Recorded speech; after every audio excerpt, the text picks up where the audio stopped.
Alright, picture this. You're sitting on a golden throne, literally made of solid gold because you can afford it. You've got unlimited power, unlimited money, and an army of people whose only job is to tell you how awesome you are. Sounds pretty sweet, right? Well, turns out when you give humans that kind of power, they don't become wise philosopher kings. They become the weirdest, most deranged lunatics history has ever seen. And I'm not talking about your regular Tuesday night weird. I'm talking about, I think I'm made of glass, and if you touch me, I'll shatter. Weird. Yeah, that was a real thing. King Charles VI of France literally thought he was made of glass, had iron rods sewn into his clothes so he wouldn't break, sometimes forgot he was even the king, but hey, at least he remembered to put pants on, which is more than we can say for some world leaders. But before we dive into the absolute freak show that is royal history, let me paint you a picture of just how bonkers these people were. We're talking about kings who bathed twice in their entire lives. Queens who needed square coffins because they ate themselves into geometric shapes, and emperors who tried to make their horses government officials. And no, that last one isn't a metaphor for modern politics, though it might as well be. See, here's the thing about absolute power. It doesn't just corrupt absolutely, it makes you absolutely insane. And I've got the receipts. Historical receipts. The kind that smell like rotting flesh and mercury poisoning. Let's start with the deaths, because nothing says I'm living my best life like dying in the stupidest way possible. Take Martin of Aragon. This guy was the king of Aragon, Valencia, Sardinia, and Sicily. Big shot, right? Well, in 1410, his court jester told him a joke. Not even a good joke. It was about a deer hanging by its tail from a tree because it was stealing figs. That's it. That's the whole joke. And Martin laughed so hard he literally died. Just keeled over from laughter. Imagine being his heir. How'd your dad die? Oh, you know, bad joke. But at least Martin went out happy. Swedish King Adolf Frederick, on the other hand, went out stuffed. This absolute unit decided to have a light snack in 1771. And by light snack, I mean lobster, caviar, sauerkraut, kippers, champagne, and here's the kicker, 14 servings of his favorite dessert, sweet cream buns. 14. That's not a meal. That's a food challenge that even competitive eaters would tap out on. The man stood up from the table and immediately died. His last words were probably worth it. Speaking of dying for stupid reasons, let me tell you about Emperor Qin Shi Huang. This paranoid nutjob was so scared of dying that he spent his last decade desperately searching for the elixir of immortality. And what did he decide was the key to eternal life? Mercury pills. Yeah, the stuff in old thermometers that we now know will absolutely kill you. He chugged these things like they were Flintstone vitamins, died at 39 from mercury poisoning, which is the historical equivalent of trying to become fireproof by setting yourself on fire. The best part? His tomb is still surrounded by underground rivers of liquid mercury. Modern scientists tested the soil and were like, yeah, don't go in there unless you want to glow in the dark. So even in death, he's still trying to poison people. That's commitment to a bit. But dying stupidly is one thing. Living stupidly is an art form, and nobody perfected it quite like the royals. Let's talk about the Sun King, Louis XIV of France. This magnificent bastard ruled for 72 years. You know how many times he bathed in those 72 years? Twice. Twice! This man took 2 baths in 7 decades. That's 1 bath every 36 years. He thought bathing was dangerous to his health, which, to be fair, given the state of 17th century French medicine, might have been true. Instead of bathing, Louis would just change his shirt multiple times a day and douse himself in custom perfumes. Imagine the smell. Actually, don't imagine the smell. Your nose doesn't deserve that. The man's throne literally doubled as a toilet. He would conduct court sessions while taking a dump. Yes, Ambassador, we shall consider your treaty proposal. Plop, after careful deliberation. And it wasn't just Louis, the entire Palace of Versailles was basically a 10,000 person porta potty. People would just pee in corners, in the courtyards, hell, they'd pee in the royal chapel. Nothing says divine right to rule like turning God's house into a urinal. Contemporary visitors described it as one of the filthiest places in the world, which is really saying something for an era when people thought disease was caused by bad smells. Speaking of bad smells, let's talk about King James I of England. This walking hygiene disaster had a tongue that was too large for his mouth, which caused him to constantly drool. He couldn't eat without spilling food all over himself, and he never ever bathed. His royal chambers were so infested with lice that courtiers would literally see them jumping around like a flea circus. This was the guy who commissioned the King James Bible. So next time you're reading scripture, just remember it was authorized by a man who was basically a walking petri dish. But at least these kings were just gross. Some of them were straight up delusional. Charles VI of France, our glass king, wasn't even the weirdest one. Emperor Caligula used to wander the palace corridors all night because he couldn't sleep, having full conversations with the moon and Jupiter like they were his drinking buddies. Hey Jupiter, you up? Yeah, me too. Being a god is hard, right? And speaking of Caligula, let's talk about his horse, Incitatus. This wasn't just any horse. This horse lived better than most humans. Marble stable, ivory manger, golden goblets to drink wine from at dinner parties. Yeah, the horse was invited to dinner parties. Caligula was planning to make this horse a consul of Rome, a government official, a horse. Imagine being a senator who spent your whole life climbing the political ladder, and then your boss promotes a horse over you. But sir, I've served Rome faithfully for 20 years. Yeah, but can you run a 4-minute mile? Didn't think so. The position goes to Incitatus. And it wasn't just Caligula who had weird animal obsessions. Frederick Wilhelm I of Prussia was obsessed with tall people. Not in a I appreciate tall people way, but in a I will literally kidnap tall people from across Europe to create my giant army way. He called them the Potsdam Giants, and every soldier had to be over 6 feet tall. He'd pay massive sums for really tall guys, even encouraging tall people to breed together to make more tall babies. It was like he was trying to create a basketball team but forgot to invent basketball, and he once paid a fortune for a 7-foot tall Irish mercenary. Can you imagine being that guy? Why did you join the Prussian army? Well, the king saw me reach something off a high shelf and lost his mind. Then there's Emperor Bokassa I of the Central African Republic, who allegedly fed his enemies to his pet crocodiles and lions. Though honestly, after learning about some of these other kings, feeding people to crocodiles seems downright rational. At least crocodiles need to eat. Louis XIV was just sitting in his own filth for fun. Let's talk about royal eating habits, because apparently when you're a king, moderation is for peasants. Catherine the Great started every morning with coffee so strong it could wake the dead. We're talking 5 to 6 teaspoons of ground coffee per cup, and she'd have 2 cups. The leftover grounds were so potent that servants could make 2 to 3 more pots from them. That's not coffee, that's caffeinated tar. Emperor Elagabalus took themed dining to psychotic levels. He demanded every meal be a single color, blue dinners with blue fish and blue sauce. Guests would be served rice mixed with pearls because apparently dental work wasn't expensive enough back then. He'd swim in pools scented with saffron, which even today costs more per ounce than gold. This man was literally swimming in money. But the award for most extra goes to Mansa Musa of Mali. This guy was so rich, we're talking $400 billion in today's money rich, that when he went on pilgrimage to Mecca in 1324, he gave away so much gold he crashed Cairo's economy for 12 years. 12 years! Imagine being that rich. Oops, I accidentally destroyed Egypt's economy. My bad. He traveled with 60,000 people, including 12,000 slaves and 100 camels, each carrying 300 pounds of gold. That's not a pilgrimage, that's a mobile Fort Knox. And the weird habits didn't stop with the old-timers. Modern royals are just as bizarre, they just hide it better. Prince Charles, King Charles now, has his shoelaces ironed flat every morning. His pajamas are pressed daily. His valet puts exactly 1 inch of toothpaste on his brush. 1 inch, measured. With what? A tiny royal ruler. The British royal family has to weigh themselves before and after Christmas dinner to make sure they've eaten enough. There's actually a royal protocol for adequate food consumption. They're also banned from playing Monopoly because it causes too much fighting. Imagine being so competitive that your grandma has to ban board games. No, Charles, you can't build a hotel on Park Place. Remember what happened last time? You made Princess Anne cry.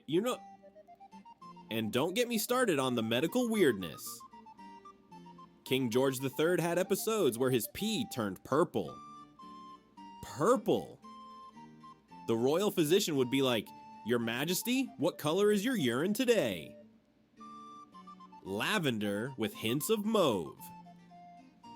He'd have violent episodes where he'd rant and rave, had to be put in a straitjacket, and once became convinced that Lady Elizabeth Spencer was his real wife, and Queen Charlotte was an imposter trying to kill him, which honestly, given how crazy these royals were, might have been true. Peter III of Russia, even as a grown-ass adult, still played with dolls and toy soldiers for hours every day. He'd force his wife Catherine, yeah, the future Catherine the Great, and his servants to play with him until 1 or 2 in the morning. Imagine being the most powerful woman in Russia and your husband is making you play with action figures at 2 a.m. No wonder she allegedly had him assassinated. Peter the Great, despite being ridiculously tall, loved tiny cramped rooms. He'd have servants hang canvas to create artificially low ceilings in tall rooms. This 7-foot tall giant wanted to feel like he was in a hobbit hole. It's like the opposite of a Napoleon complex. Napoleon himself was incredibly superstitious, feared Fridays and the number 13, always asked, is he lucky? Before promoting generals, and would deliberately spill ink or food on women's clothing if he didn't like what they were wearing. That's not superstition.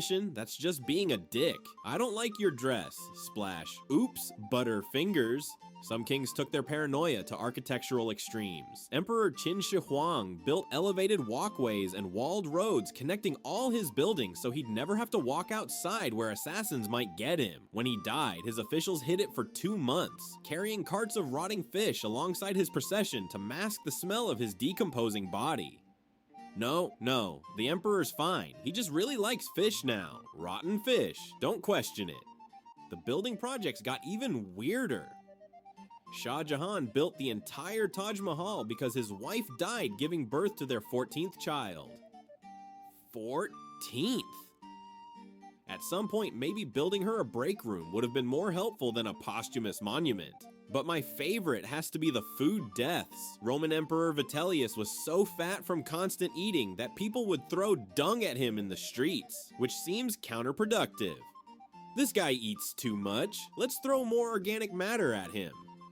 There was one Roman glutton under Nero who ate, and I'm not making this up, a roasted wild boar, a live hen with feathers still on, 100 eggs, 100 mussels, shoemaker's nails, broken glass, 4 tablecloths, a suckling pig, and a bundle of hay. And was still hungry. That's not a meal, that's a cry for help. What's the thought process there? I've had the pig, the eggs, the mussels. You know what this meal needs? Nails, and maybe some glass for texture. Let's circle back to hygiene for a second, because it never stops being horrifying. Marie Antoinette was considered remarkably clean for her era because she bathed once a month. Once a month was progressive. Everyone else was walking around like mobile compost heaps. No wonder they were all dying of plague and mysterious illnesses. The mysterious illness was being covered in your own filth for decades. King Taufa Ahau Tepo IV of Tonga holds the record as the world's heaviest monarch at 462 pounds. But here's the thing, in Tongan culture, being fat was fashionable. They called it Sino Lele, meaning healthy fullness. So this absolute unit of a king decided to lead his entire nation of 108,000 people on a diet campaign in the 1990s. Imagine your king being like, okay everyone, we're all too fat. Yes, even me. Especially me. Let's all do jazzercise. The delusions of grandeur just never stopped. Charles VI didn't just think he was made of glass. Sometimes he'd forget he was king entirely. His servants would have to remind him. Your Majesty, you have a council meeting. I do? Why? Because you're the king? Oh, right, that. The Glass King.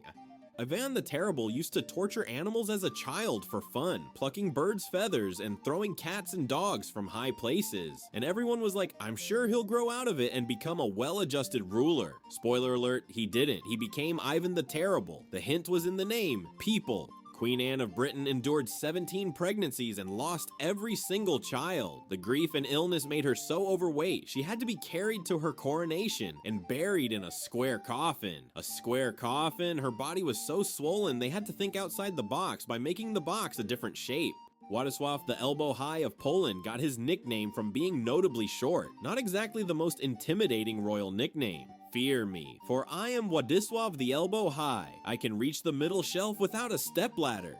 Kaiser Wilhelm II spent his entire reign trying to hide his withered left arm, which was 6 inches shorter than his right. All his portraits were strategically posed, his clothes specially tailored. The most powerful man in Germany was basically doing the MySpace angle for his entire life. The weird food obsessions just kept coming. Charlemagne was addicted to roasted meat and refused to stop eating it despite his doctors begging him to cut back. This was in an era when medical advice was put leeches on it and pray, so if even those doctors were concerned about your meat consumption, you know it's bad. King Vajiralongkorn of Thailand, worth somewhere between $30 to $70 billion, spends most of his time governing Thailand remotely from Germany. He's running a country via Zoom. Sorry, Your Majesty, you're on mute. Your Majesty, we can't hear the royal decree. Can you turn your camera on? The stories get darker too. Crown Prince Sato was locked in a rice box by his own father until he died. A rice box? That's not an execution, that's a SAW movie. I want to play a game. It's called Fit in This Rice Storage Container Until You Die.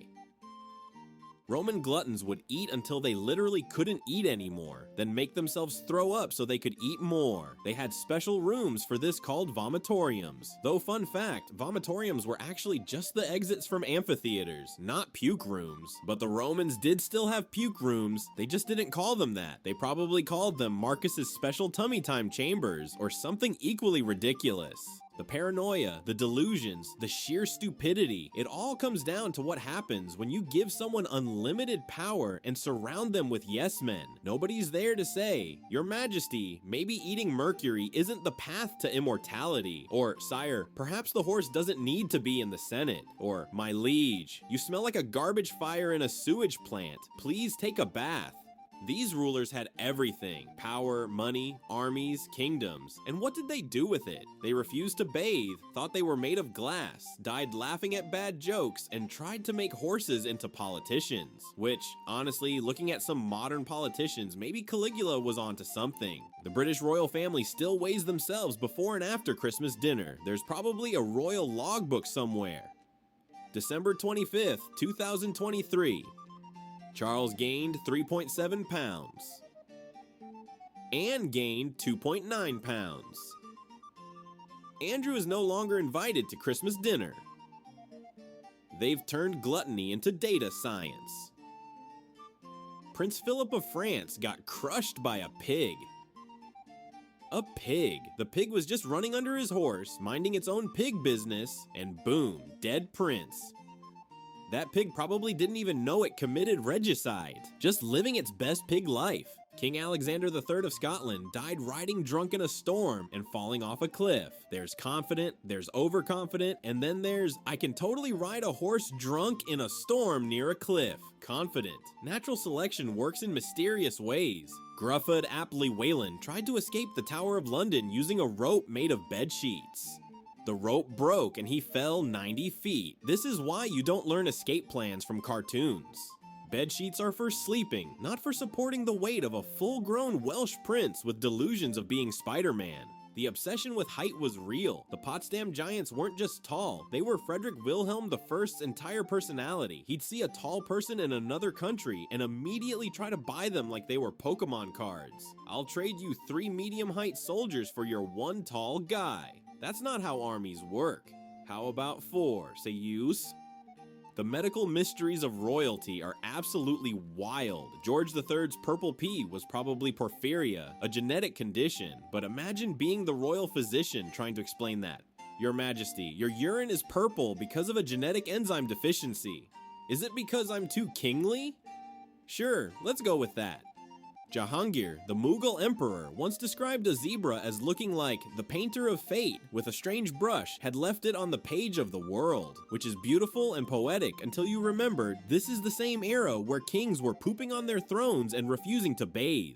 Nebuchadnezzar II built the Hanging Gardens of Babylon because his wife was homesick. That's either the sweetest thing ever or the most expensive sorry I made you move gift in history. Honey, I miss my homeland. Say no more. I'll build you one of the wonders of the world. Modern husbands can't even remember anniversaries.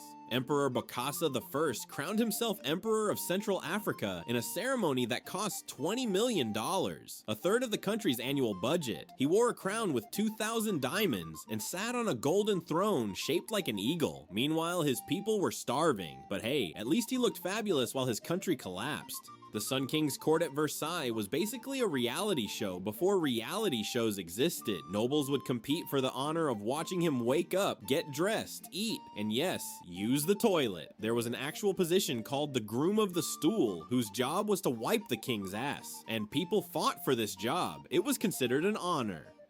What do you do for a living? I wipe the royal buttocks. Wow, you've really made it. These stories make modern celebrities look positively normal. Sure, some pop star might demand only green M&Ms in their dressing room, but at least they're not making their horse a senator, or swimming in saffron pools, or dying from eating 14 desserts. The truth is, absolute power doesn't just corrupt absolutely, it makes you absolutely weird, when nobody can tell you no, when every whim can be indulged, when you're surrounded by people whose job is to enable your craziest ideas, you end up bathing twice in 72 years and thinking you're made of glass. So the next time you think your boss is crazy, just remember, at least they're not feeding people to crocodiles, making you play with dolls until 2 a.m., or governing an entire country while living better than 99.9% of their subjects ever could. Although now that I think about it, the lesson here? Maybe democracy isn't perfect, but at least our leaders have to pretend to be normal every few years during election season. Sure, they might be weird, but they're hiding their tax returns weird. Not, I haven't bathed since the Carter administration weird. And that's the real tragedy of absolute monarchy. Not the tyranny, not the oppression, but the sheer waste of potential. These people had unlimited resources, the best education money could buy, access to the greatest minds of their time, and what did they do? They ate themselves to death, refused to practice basic hygiene, and tried to turn horses into politicians. Actually, wait. Looking at current events, maybe we haven't evolved as much as we think. The only difference is now the horses are on Twitter. But hey, at least we can all take comfort in one thing. No matter how bad your day is, no matter how weird your life gets, you'll never be dying from mercury pills while seeking immortality. Weird. Unless you are, in which case please stop taking mercury pills. I cannot stress this enough. Mercury bad, bathing good. Horses are not qualified for public office.